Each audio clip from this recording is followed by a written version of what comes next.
బ్రహ్మ మానసపుత్రుల్లో మరీచి ఒకరు. ఆ మరీచి కుమారుడు కశ్యపుడు. బ్రహ్మకు మరో మానసపుత్రుడైన దక్షుడి కుమార్తెలను కశ్యపుడు వివాహం చేసుకున్నాడు. దితి, అదితి, వినుత, కద్రువ. ఇలా కశ్యపుడి ముఖ్యమైన భార్యలు 13 మంది. ఆ 13 మంది భార్యల నుంచి ఎన్నో రకాల జీవులు జన్మించాయి. కశ్యపుడి భార్యల్లో వినుతకు 2 కుమారులు. వారు గరుత్మంత, అరుణ. వారిలో అరుణుడు సూర్యభగవానుడి రథసారథి.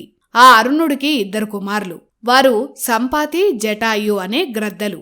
వారిలో జటాయుని నేనే అని, తన తల్లి పేరు శేని అని శ్రీరాముడికి ఆ గ్రద్ద తనను తాను పరిచయం చేసుకుంది. అంటే జటాయుకి గరుత్మంతుడు పెదనాన్న అవుతాడు. అలా సీతారాములు జటాయుని కలిశారు. నీ తండ్రి అయిన దశరథుడు నాకు ప్రాణమిత్రుడని, ఈ అరణ్యవాసంలో మీరు లేని సమయంలో రాక్షసులు, క్రూర మృగాల నుంచి సీతమ్మకు నేను రక్షణగా ఉంటానని జటాయు శ్రీరాముడికి మాట ఇచ్చాడు. తండ్రిలాంటి జటాయుకి శ్రీరాముడు నమస్కరించాడు. అలా సీతారామ లక్ష్మణులు పంచవటికి చేరుకున్నారు.